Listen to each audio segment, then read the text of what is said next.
Comme en 2020, pour cause de Covid-19, les musulmans de Côte d'Ivoire, à l'image de ceux des autres pays, ne pourront pas accomplir le cinquième pilier de l'islam, à savoir le pèlerinage. Ainsi en a décidé le ministère saoudien du Hajj et de la Umrah, qui juge la menace du Covid-19 toujours préoccupante avec l'apparition de nouveaux variants à travers le monde. Seulement 60 000 candidats résidant dans le royaume, incluant les citoyens saoudiens et les ressortissants étrangers, seront autorisés à accomplir le Hajj. Joint par la rédaction de l'Intelligent TV ce mardi 15 juin 2021, Oustaz Kone Abou, imam et conférencier laïque, a commenté cette décision. Chaque chose se fait comme Dieu l'a voulu, quand Dieu l'a voulu et où Dieu l'a voulu.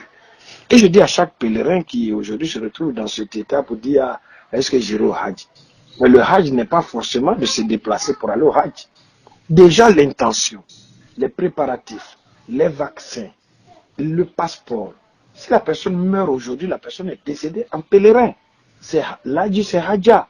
Parce que les actes de Dieu, c'est pas comme pour les hommes. Si c'est pas seulement pour venir, pour dire on va accueillir le pèlerin, les m'as-tu vu, les ostentations. Sinon spirituellement déjà, tous ceux de l'année dernière et de cette année sont inscrits au niveau du Seigneur sur la liste des pèlerins. Pour lui, ce fait, en plus d'être une preuve, est un élément de sagesse de la part de Dieu adressé à l'humanité. À l'en croire, il serait criminel, inconscient de forcer d'aller au Hajj, où il n'y a que promiscuité. L'islam est une religion qui tient compte de l'environnement, de la santé et autres. Rasoul alayhi salatu wassalam a dit, ne mêlez pas la chamelle malade au troupeau. Si vous êtes dans une ville où il y a une épidémie ou une pandémie, n'en sortez pas. Et vous qui n'êtes pas dans cette ville, n'y venez pas. La distanciation même des villes et puis l'isolement du malade, c'est prévu pour l'islam. Sur l'impact spirituel que cette autre annulation du Hajj pour les pèlerins hors de l'Arabie Saoudite pourrait avoir sur eux,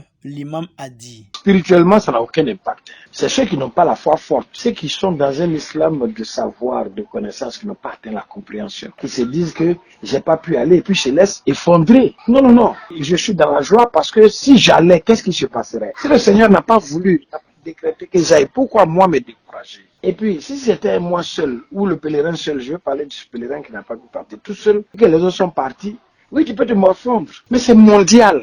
Cette année 2021, le Hajj doit se tenir dans le mois de juillet. Seules les personnes dont l'âge est compris entre 18 et 65 ans et vaccinées pourront participer à ce pèlerinage.